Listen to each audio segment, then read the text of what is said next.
So another minute, we can talk. Always got to move the screen so we can see this. Oh, okay. There we go. Let's get to that up. There we go. Got it. Okay. What's this on? Light's What's not that? on. Well, yeah. Light's not on though. Marty, just watch your head here. Watch your head here. Okay, here we go. All right, call to order. I hereby announce pursuant to Section 5 of the Open Public Meetings Act, NJSA 10-4-6, that adequate notice of the special meeting has been transmitted on June 9th, 2025 by the Township's Municipal Clerk to the Asbury Park Press, the Two River Times, the Township's Clerk's Office, and has been posted in the meeting room and in the entrance hall and Town Hall, all pursuant to Section 13 of the Open Public Meetings Act. Roll call. Mr. Connolly, Here. Mr. Eckerson is absent. Mr. Romano is absent. Mr. Fagan, Here. Mr. Munn, Here. Mr. Emma, Here. Mr. King, Ms. Plausas is absent. Mr. Silberman, Here. Mr. Dorse is absent. Mr. Bell, absent. Thank you. Please stand for the Pledge of Allegiance. I pledge allegiance to the flag of the United States of America, and to the republic for which it stands, one nation, under God, indivisible, with liberty and justice for all. Please remain standing for a moment of silence on the military, police, and first responders. Thank you. All right. The first order of business today is to the minutes from 5/20/2025. I guess we have to make a motion to accept. Any right? comments or Any any comments or- corrections from the board? Please. Anyone? No? Okay. The motion and second, please. Motion to approve. Second. Eligible to vote, Mr. Connolly, Yes. Mr. Emma, Yes. Mr. Fagan, Yes. Mr. King, Mr. Silberman. Yes. Thank you. The minutes for May 20th, 2025 were successfully approved.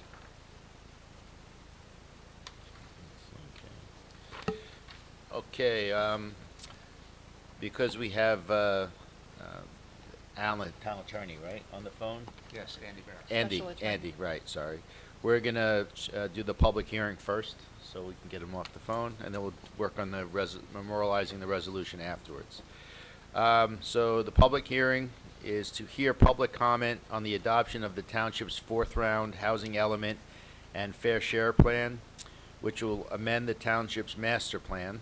The proposed fourth round housing element and fair share plan was prepared in accordance with NJSA 4055D-28B3 of the MLUL and the mandatory requirements of the housing element under the Fair Housing Act, NJSA 5227D-301, as amended by PL 2024 C.2, as well as regulations and directives issued pursuant to same. Resolution 2025. No, that's after. Oh, that's only something, Yes. right? Okay. Okay, at this time, I guess it's is it Kendra Lely? Lely, our town planner? Yes. Mr. Chairman, Yeah. if I can also like set the table for Kendra's Sure. presentation, if that's okay? Sure. Okay, thank you. Good evening, Mr. Chairman and the board. This is Andrew Bayer. I'm Special Affordable Housing Counsel to the Township. And so what you have, as you've noted in the introduction, you have before you the fourth round housing element and fair share plan.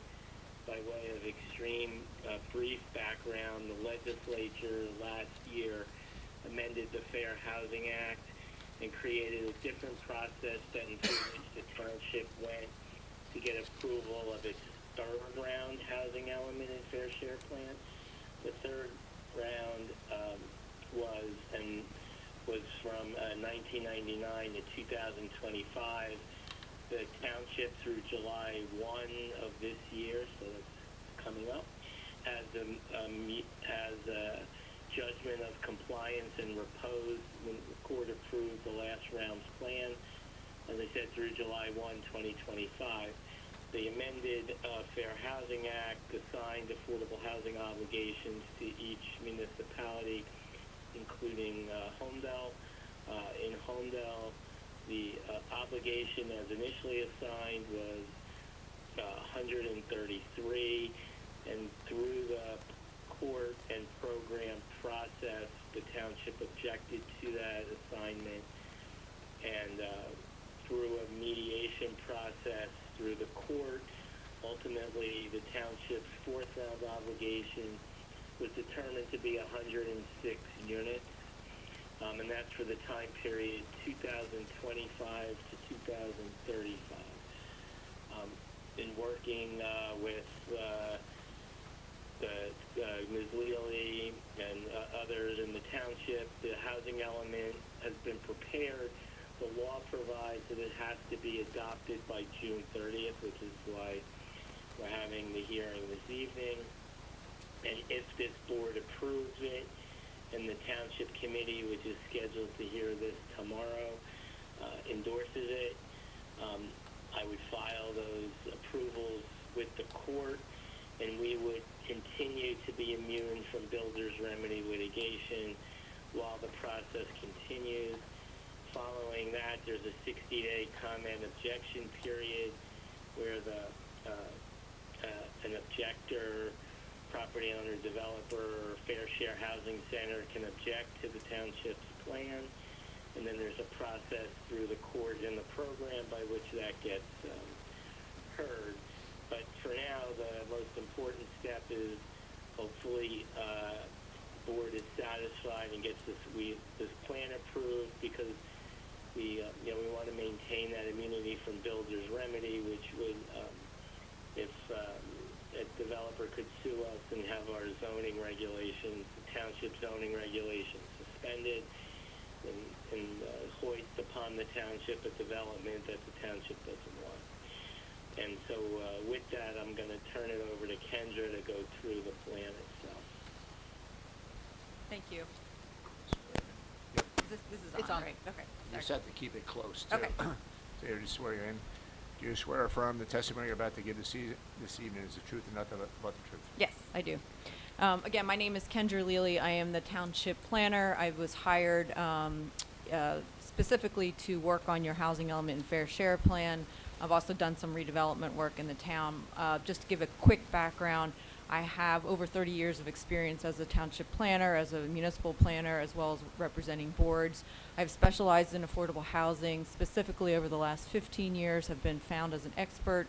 I do hold a license in planning, and as well as an American Institute of Certified Planners, a certificate, which is a national certification. I've been found also as an expert in the court system. In Superior Court, I am also known as what's a special adjudicator. My role is to actually provide guidance to judges when they're reviewing other municipal plans and making sure that they're in compliance with the Fair Housing Act as well as all rules and regulations. So with that, I will not hopefully cover what Andy did earlier. But I do have a quick slide, PowerPoint slide presentation that will go through generally the main pieces of the housing element fair share plan. This is a housing element fair share plan. This is not brand new to the township. As Andy indicated, you have had a housing element fair share plan for previous rounds. We are now adopting one for the fourth round. So this is a new housing element fair share plan, but not necessarily brand new to the municipality. As a planning board, it is your responsibility to adopt the plan. So this is why we are sitting here before you tonight, because this is part and parcel of your responsibility as a planning board.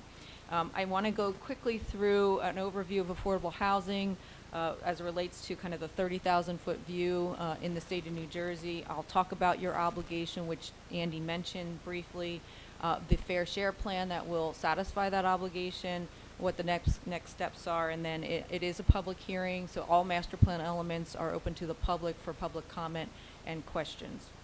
Your housing element and fair share plan includes all of the items that you see on the screen.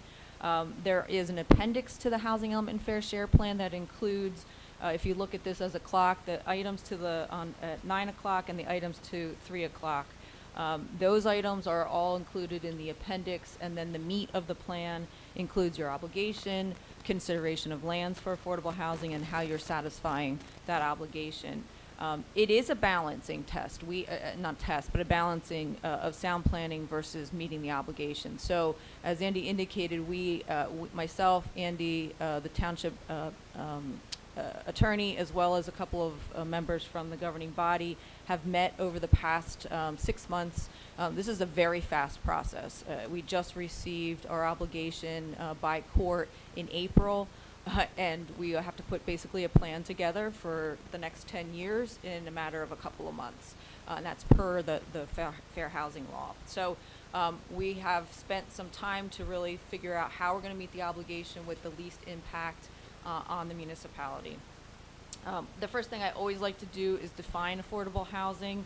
Two things define affordable housing. One is who can afford affordable housing, meaning what are the income limits for the affordable housing. And the second is that any unit that would have a low moderate income family in that unit has to be deed restricted for a minimum of 30 years for sale units and 40 years for rental units. And so those are the two main criteria. There's other criteria, but those are the two main criteria that determine how you get credit, or the fact that you do get credit for those units. This is an example of a two-person household. We define, or Fair Housing Act defines, affordable housing as 80% of the median income. This is an example of a two-person household in this region, which includes Monmouth, Mercer, and Ocean counties, which obviously the township is a part of. There are 6 regions in the state, and they are broken up by counties. In this particular region, in 2005, the median income for the region is $107,700.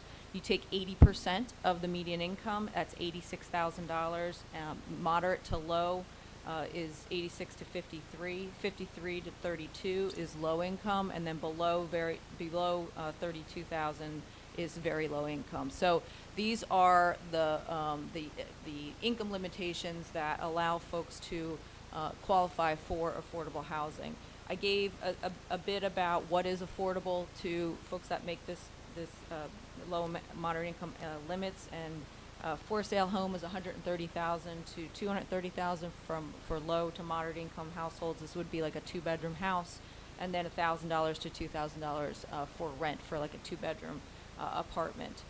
It is important to understand that anybody that qualifies for affordable housing must go through an income qualification process. It is state mandated, state regulated. There is a lottery system, so if you're interested in a unit, your name gets put on a waiting list. It is then done through a random process, a lottery system. It's not first come, first served. You don't necessarily get to choose and pick who you want to go into those units, but it comes from a list that's randomly selected. Once somebody is randomly selected, they then have to go through even a more extensive income qualification process in order to qualify for the affordable housing. So we're sitting here tonight because in 1975, Mount Laurel decision was brought down by Supreme Court. Mount Laurel, as you know, is a township in South Jersey. They were sued in the 1970s for zoning that was considered to be exclusionary, meaning they were only providing single-family home zoning, not for anything other than single-family residents. They were again sued. The Supreme Court decided that exclusionary zoning is prohibited in the state of New Jersey. They indicated that it is a constitutional obligation for every municipality to provide a realistic opportunity for affordable housing. That's the need. That's the requirement that we have, that all municipalities have an obligation. It is voluntary, however, but there is a stick that's involved with complying, meaning that if you do not comply, you do not provide for a realistic opportunity for affordable housing, you could be sued by a builder. And as Andy had indicated, that really takes away a lot of your zoning power. If a judge were to find that you were not providing a realistic opportunity for affordable housing. A builder's remedy suit literally is somebody has a piece of property, they indicate that they can provide a portion or all of your affordable housing obligation by upzoning it to a higher density. Getting the higher density gives more market rate units in order to subsidize the required affordable housing units. And that's basically a builder's remedy lawsuit. And that is the reason why municipalities comply with the Fair Housing Act and create a realistic opportunity for affordable housing. Your affordable housing obligation in the third round, as Andy indicated, it ran from 1999. It will be finishing up next week, June 30th, 2025. It was a 26-year period, very long period, a lot of litigation that occurred during the third round. It is typically supposed to be a 10-year cycle. So we will be moving into the fourth round, which will be a 10-year cycle. But your obligation was 297 units in the third round, and you had a rehab obligation of 37 units. The fourth round obligation was determined by mediation. We did object to what the Department of Community Affairs indicated your obligation is. 106 units, and you have a 129 rehab unit obligation. I'll talk about that in a second. Your third round status, part of the Fair Housing Act, indicated that we had to look back at the third round and determine if any projects were not under construction.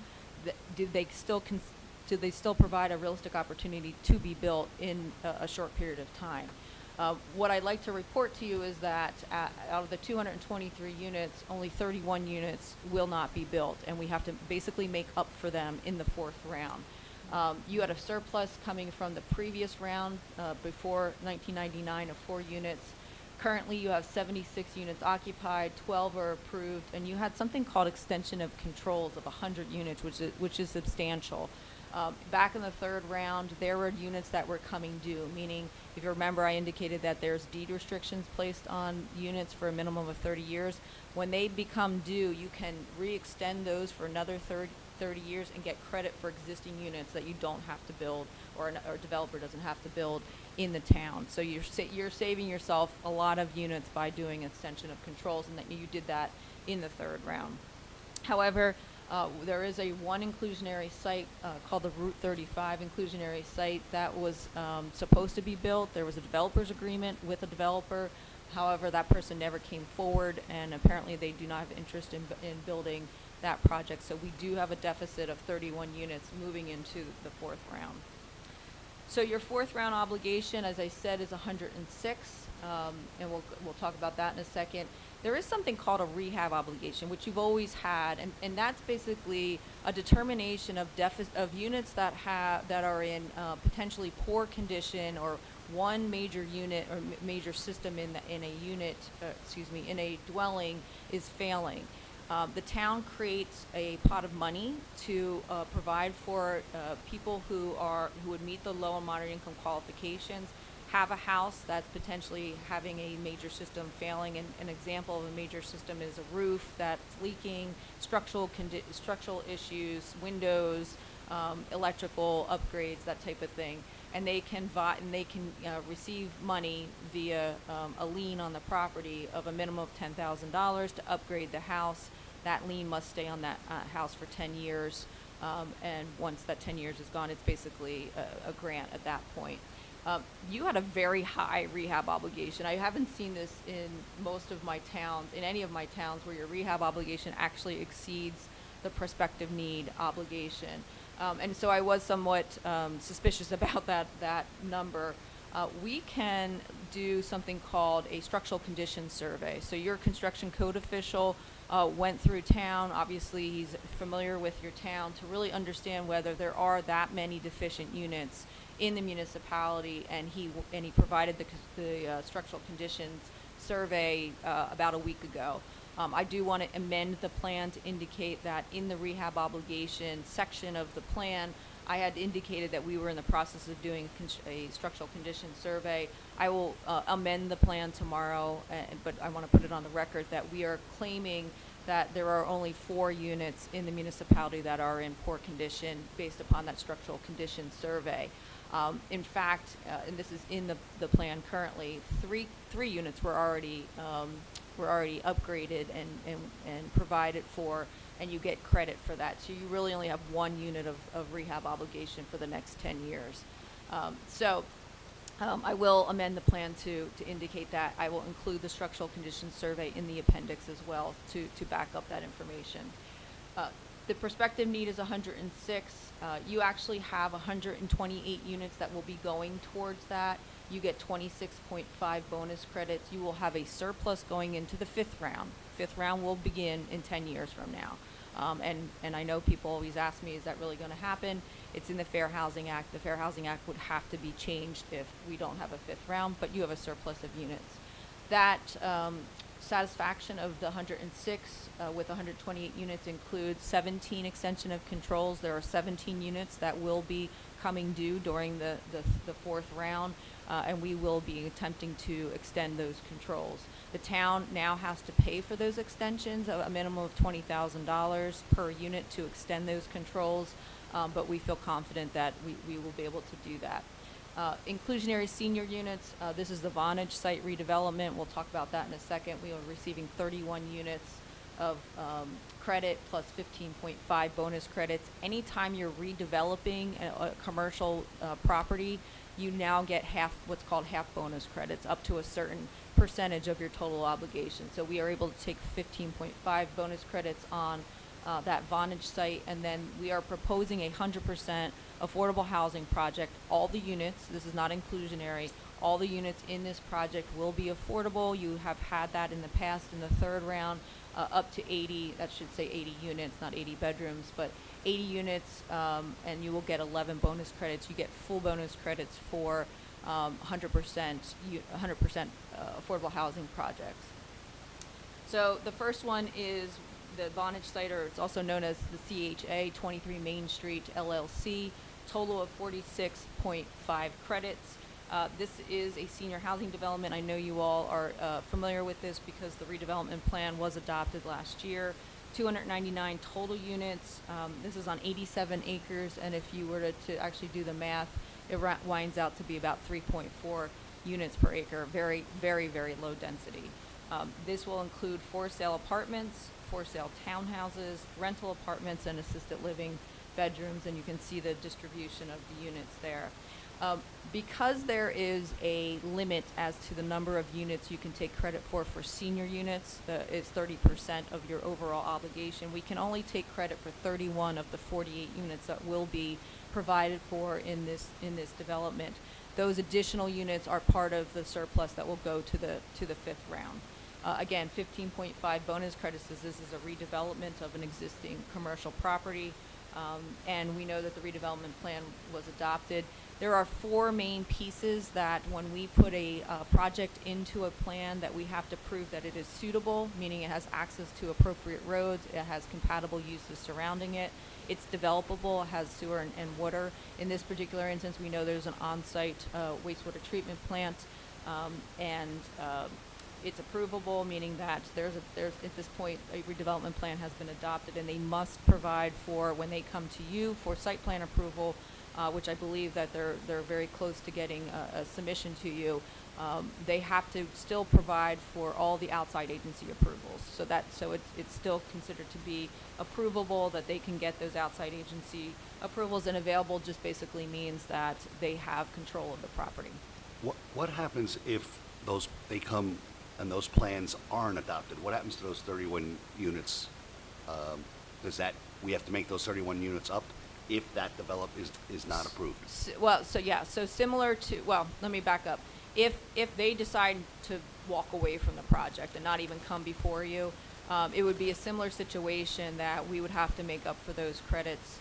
Not at the end of the round. There's a midpoint review in 5 years that if we find ourselves that this particular developer still hasn't come before you, there would be a question as to whether it's a realistic project, and we potentially would have to make those up.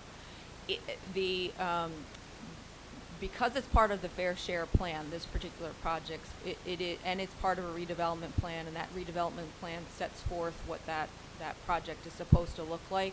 The planning board really can only deny a project based upon new information that would be health, safety, welfare type issues. And so, my suggestion always is not to deny a project that's in your fair share plan unless there is a sufficient reason based upon health, safety, welfare reasons. But yes, you would have to make up for those units. The second project, as I mentioned, this is the Route 35 project, inclusionary project that was originally going to provide 170 units in the third round. They did not move forward with getting approvals for that. We no longer believe it's realistic. We are working with a nonprofit developer that is interested in developing this particular property up to 80 family rental units. One of the things that is a benefit here is that we actually will have less units on this property than what was originally planned for, but we are providing a surplus because of going up to 80 units. You may ask why 80 units is the number. A project that's 100% affordable housing is not subsidized by the market rate units. There are no market rate units. So they have to vie for, the nonprofit developer has to vie for something called low-income tax credits, and that is a very competitive process to receive money from the state in order to build these units. There is a sweet spot, typically around 65 to 80 units of a project in order to get that funding. And so we are saying up to 80 units. It may range between 65 and 80, but no matter what, we are looking at a surplus of credits. This is something called a municipally sponsored project. It always is with 100% affordable housing. In order to get the bonus credits, the town either has to provide the land and donate the land or provide at least 3% of the project cost. In this particular instance, the town and the developer are working with the property owner to either purchase the property or if something doesn't work out in the purchase of that property negotiations, they can condemn the site and take it through eminent domain. That is their right to do that for affordable housing projects. This is 7.7 acres. The density would be about 10.3 units per acre. As I indicated, it's going to be a lower number of units than what was provided for in the third round. And then there's an analysis. It is suitable, developable, approvable, and available. And I always like to do this in conclusion. Well, first of all, there's three. I think I already mentioned the rehab obligation and the reduction of that for the structural conditions survey and adding the structural conditions survey. There is one minor typo on page 12. It is a chart, and I'm going to make the change to the typo. In one of the columns, it's supposed to say that a project was completed, and it just has the number of units. So just so you are all aware, I'm going to make that change. So those are the recommended revisions that I'm putting on the record. There are a couple of findings, and I believe it might be in the resolution. But first, that this plan is consistent with municipal land use law. It guides the use of land in a manner that protects public health and safety and promotes general welfare. And then most importantly, it conforms with the amended Fair Housing Act, which was adopted in March of 2024. It provides for a realistic opportunity for affordable housing, in my opinion. It achieves access to affordable housing to meet your obligation, your fourth round obligation, and it considers lands in the borough that are most appropriate for construction of low and moderate income housing. As was indicated, this will be submitted to Superior Court in 48 hours. In this particular instance, it will be submitted tomorrow because we don't submit, I'm assuming that we can't submit on the weekend, but it will be submitted tomorrow. The Township Committee will be meeting tomorrow morning to endorse the plan. It will be submitted to the program, to Superior Court. There is a 60-day window for objections. So folks can object to this plan. It can't be a willy-nilly objection. It must be based on the fact that this, for whatever reason, there's something in the plan that does not comply with the Fair Housing Act or the Mount Laurel Doctrine. It can't just be, I don't like that project in that particular location. So the objections have to be very specific. If there is an objection, there will be a mediation, about 4 months of mediation that will follow starting in September through December, and we will mediate, and the Township Committee, myself, Andy, will sit down and we will mediate with the program judge, the special adjudicator, whoever objected. And if there's a change to the plan, we must come back to you as a planning board for the approval of that plan. If there is not an objection, the sense would be by sometime in September, October, you would receive a recommendation from the program to the Superior Court judge. Again, we are still in litigation. The court still has oversight of all the affordable housing plans in the state of New Jersey, and that they would then give you a final judgment of compliance and repose. Anything that we need to adopt ordinances, well, the only ordinance that we have to adopt, because the redevelopment plan's already adopted, is an update to that Route 35 project to show that it's 100% affordable housing and the number of units that would be permitted there. There might be some changes as far as bulk requirements go, but that would have to be done by March of next year, and then you have a plan for the next 10 years. I often get questions of, well, what happens if something changes? Can we change the plan? Yes, after you receive a judgment of compliance, if for whatever reason that parcel falls through or it doesn't work out, whatever the case may be, we can always substitute another property into the plan. Again, we are planning for the next 10 years. We don't know, obviously, what's going to happen in the next 10 years. But a master plan element is not something that is stuck in time. We can change it as things potentially change in the municipality. So with that, Mr. Chair, open that up for any questions from the board, and then certainly open it for questions and comments from the public. All right. Thank you, Kendra. Sure. Anyone from the board have any questions?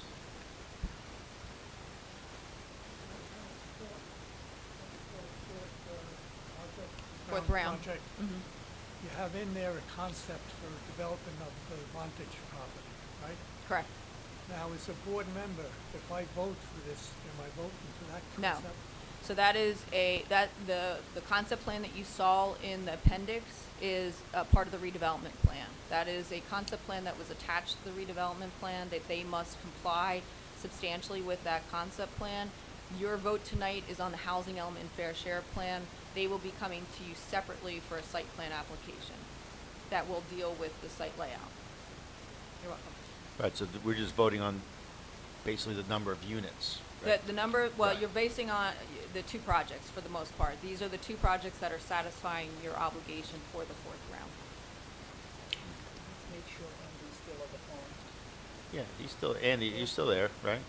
I am. Yeah, I see him Right. still. And I would say, Andy, just to correct Scott's comment, we're really just voting that the housing element is consistent with the goals and objectives, right? We're not actually voting on the number of units per se. It's You the are. I mean, consistency. your housing element.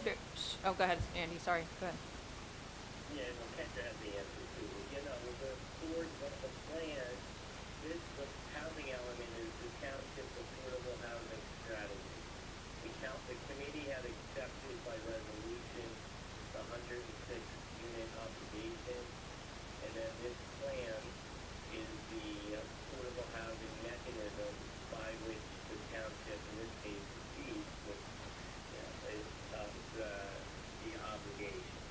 For approving the plan, which has the obligation would be the mechanisms Kendra just went through. To follow up on Tom's comment, it seems, I understand why we're doing this, but with this Vonage project, no plans have been submitted. We're committing to 31 units without seeing the color of the buildings, without seeing the stormwater, the package treatment has been approved. So I have a little concern about that. Can you try to ease my fears? Sure. So what you're approving is that particular mechanism to address the obligation. Any developer must still come to you as a planning board in order to receive approval. Site plan, just like any other development, site plan approval, and they have to meet the redevelopment plan. Now, the difference with the Vonage site than most other projects or mechanisms for meeting the obligation is that redevelopment plan has already been adopted. They already have rights to be able to build that particular concept plan that is attached to the redevelopment plan. They will be submitting in the very near future, and I've seen the plans to the planning board for site plan approval. But basically what you are approving is indicating that that particular project is available, approvable, meaning that we have a redevelopment plan that can allow for that to happen, even though they still have to get outside agency approvals, is developable and is suitable. That's the main thing that you are doing in accordance with the housing law as well as the rules and regulations. So, I'm sorry to interrupt because I can't see, but the other point, or to amplify what Kendra has just said, is that there's also a redevelopment agreement in place. So it's subject to that project is subject to the redevelopment plan and the agreement. So the parameters of it have been defined by those documents, but as Kendra knows, they still have to submit full site plan approval, go through the planning board process. But for affordable housing regulatory purposes, like any project, we can include it in the plan, and this is and the redevelopment plan is zoning for it constitutes zoning for the site. So it's zoned subject to the redevelopment agreement for the project. that's right. So just so I'm clear,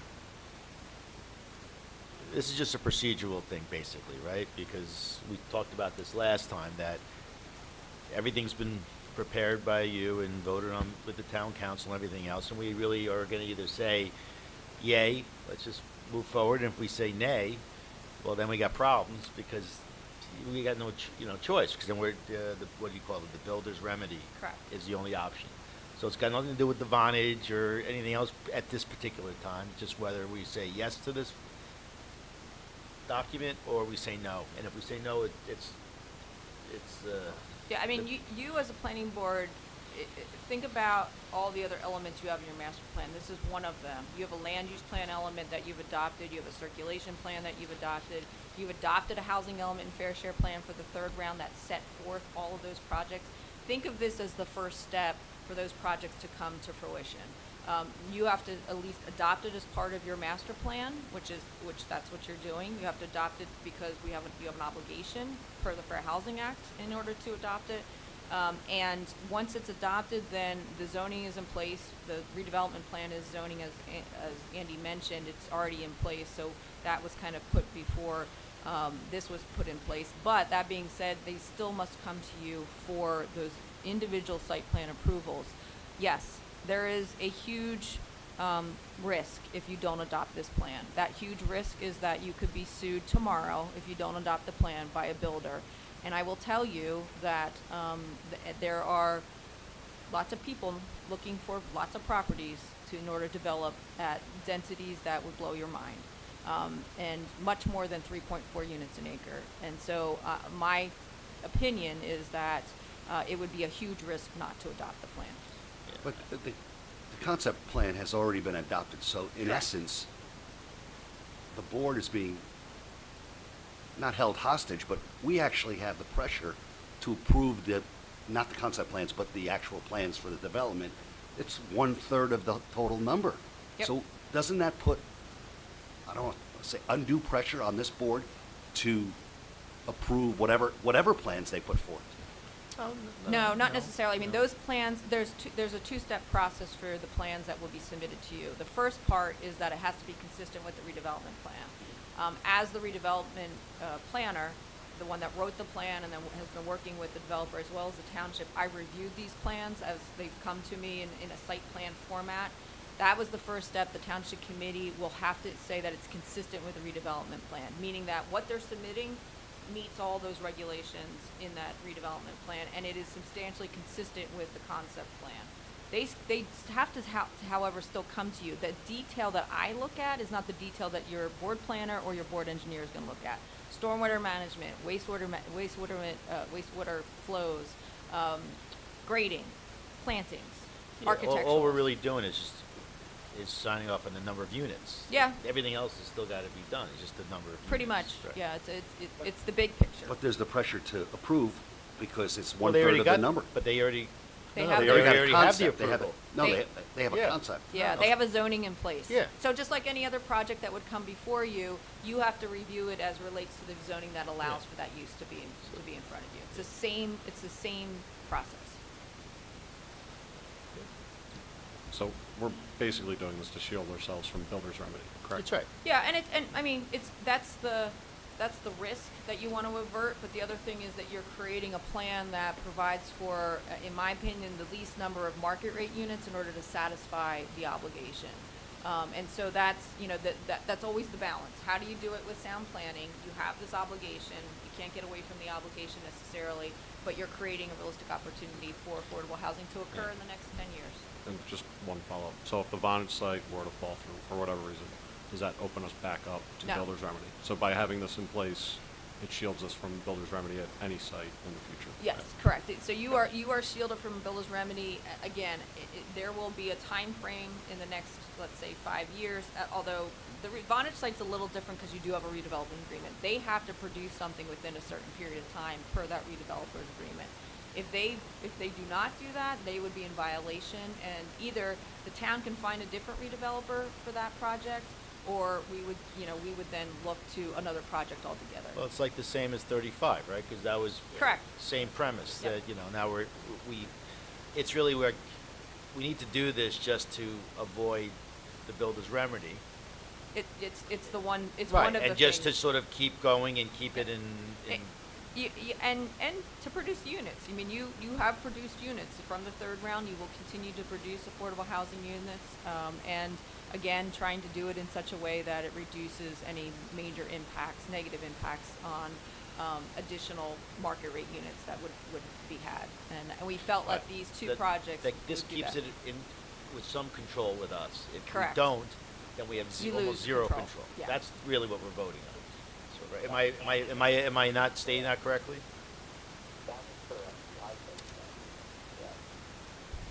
Les? Yes. There's two things that we never talk about here. One is this fair share. This is the first time it's sort of being discussed. The other thing we never talk about is taxes. That is the effect on taxes of a particular project.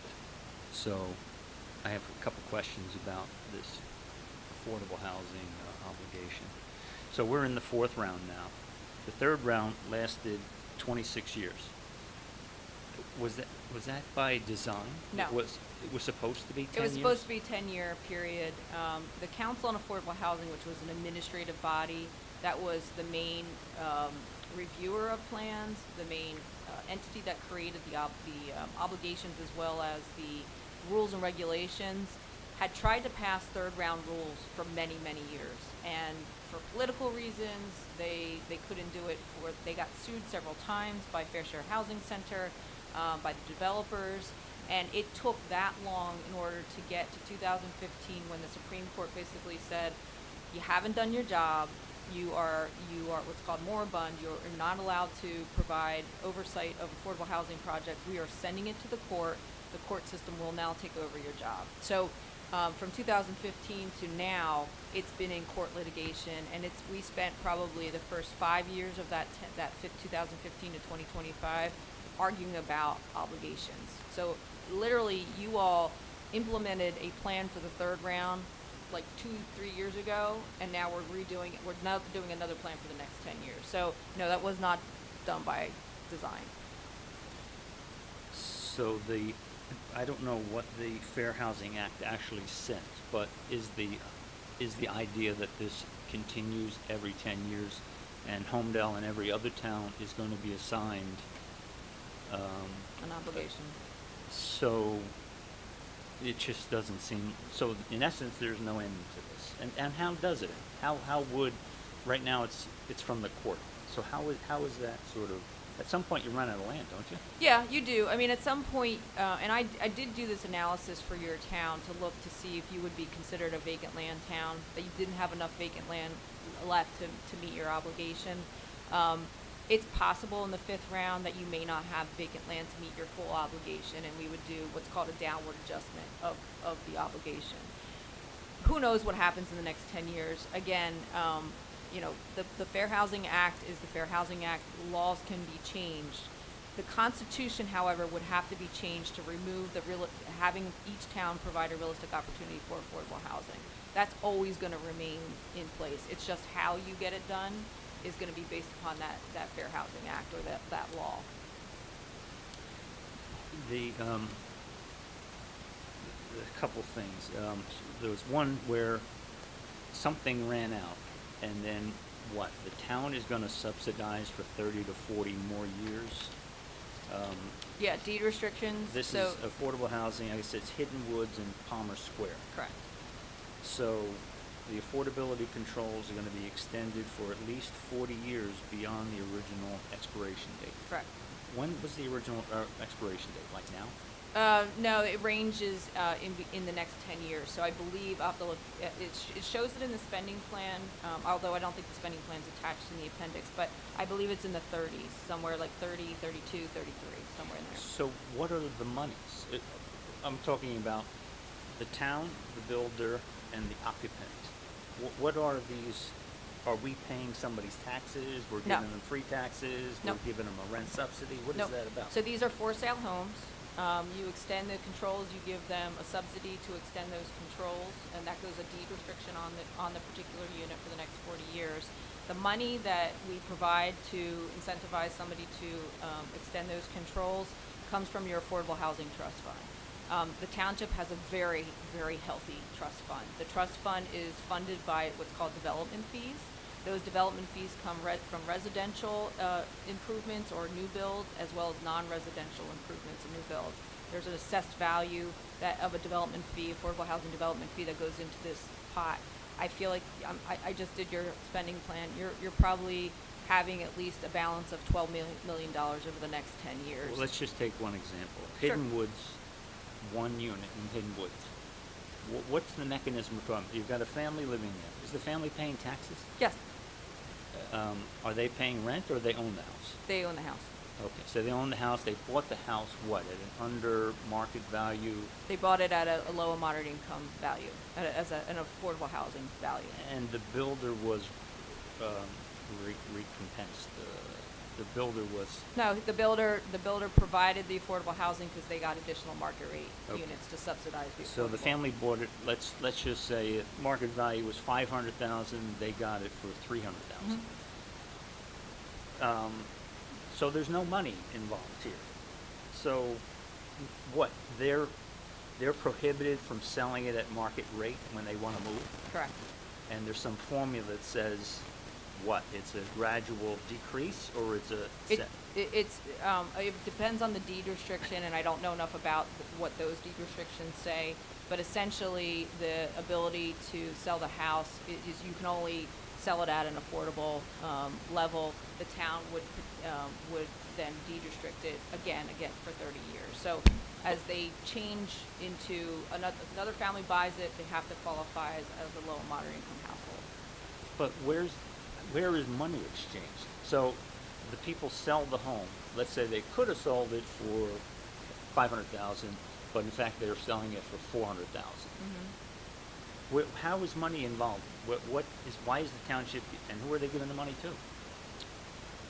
I guess I'm not following you. Okay. When you say the money, what money do you speak? Well, is there any money? Or why is the township spending money to extend deed Because that's We have no the Fair choice. Fair No, Housing who Act are you paying? requires it. The But- Fair Housing Act requires that we give We have no choice. Where's the money? What are we talking about? It's coming from the town's Affordable Housing Trust Fund And going to who? to the people that are keeping the deed restriction. Go ahead. But extensions of controls are a way to get affordable housing credit without allowing new housing. Right. So the fact that Homedale had approved affordable housing over the years and those controls are expiring gives us the opportunity to continue those units as affordable without allowing any new residential development. And the monies that we use to do that come out of the trust fund. So that it's not taxpayer money. And don't forget, we had here, when I mean it doesn't come out of the municipal budget when I say taxpayer money. And here we had Bell Works made a substantial contribution as part of its redevelopment agreement with the township, which is why our balance is as high as it is. So it's not, at least professionally, in my view, it's a great way to meet your, and last round we did 100 of these. So we've been trying to keep the stock and the credits going without allowing new housing. So that's sort of the thinking behind it. And I would give you an example of if you took those 100 units in the third round, even the 17 units in the fourth round, multiply that by 5, and that's what an inclusionary development would be providing to get those units. So you have saved, the town has saved a plethora of market rate units by extending those controls. I understand that. So I still want to just give me another minute on this. The market value of the people that are selling the home was $500,000. But because they're restricted, they can only sell it for $400,000. Is there a difference of $100,000 there? Between the 500 they could have gotten at market value, but the 400 they're allowed to. Like, do they get a? What's the, No, the, it's the pool just, of the money deed restriction just basically says you can only sell it at that amount. Okay. Okay. Sounds like a rent stabilized apartment, right? Cost of living increases, and that's the most that Correct. Yes. affordable. Exactly. Exactly. They can never sell it at 500 number unless the controls are expired. Correct. Anyone can just buy it for free and flip it for 5. Right. That's the whole idea of affordable housing is it remains affordable throughout a longer history of time. And so, the ability to extend controls is advantageous, and you get bonus credits for it. And that's the reason why, is because you want to keep that housing stock affordable in your community as long as you can. Before I forget, there was a time in the beginning when you could pay another town. When did that go away? Was That went in 2008. was that first round, second round? It was sort of during the third round, actually. During the third Yeah. round. Yeah. You mentioned the financial subsidies, and you mentioned it was $20,000. It comes out of the fund. Where does it go? It goes to the owner of the property in order to. The old owner or the new owner? The owner, whoever owns it at the time that the deed restriction is up. And in exchange for that money, there's a new deed that's put on the property that extends the controls another 30 plus years. I think we're getting a little deep in the weeds here, because we talk about the finances and the big improvements. At the end of the day, we're really just here to talk about whether we're approving this thing or we're not approving this thing. If we don't approve it, we're in anyone can come in and do whatever they want. Yeah, and there is a spending plan that the governing body will adopt that actually detail, if anybody's interested, that will detail exactly where the money is going. And we have to show that we're spending that money, so. Anyone else have any more questions or comments? All right, this time I guess we're open to the public, right? I think it's only comments. It's both. You can do both. You do both? Yeah. Okay. You have questions or comments? You're welcome to swear in and,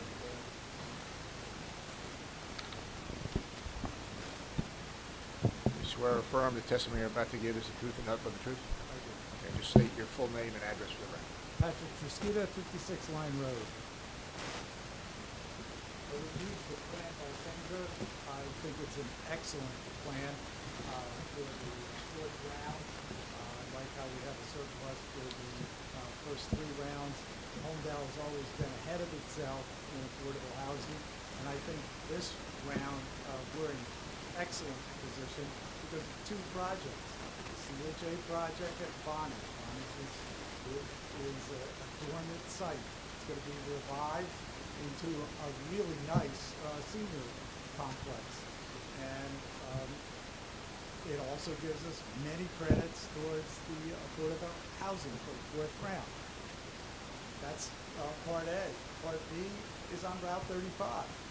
An all affordable 80-unit facility on a nice 7-acre place looks fantastic. Will be. I looked at what Cornerstone and Homedale did on Middle Road. That was excellent in the third one. Don't look at that as terrible looking housing at all. It looked very nice. The same could be done with the Route 35. This is it almost went in the third round, but I guess the builder pulled out. But I think by Homedale buying the property and donating it to a builder, an 80-unit, affordable, all affordable unit would look excellent in Homedale on Route 35. That, it won't change the bucolic nature of Homedale whatsoever. The huge mansions will still look good all through Homedale. So I'm all for this plan, and I think the board should adopt it, and the town council should adopt it, and we're essentially done with affordable housing for the next 10 years. Thank you. Anyone else from the public? All right, comments is closed. You have questions? No? Okay. Questions are closed. I guess at this time we just do a vote, right? So I'll make a motion. So just, Andy, Andy's Oh. on. Andy, it's a two-step process, right, at this point? Correct. So we're first gonna, Vote the project on time. yeah, on the plan itself, right, that was presented. And then we have to adopt the resolution that we have before us. Is that correct?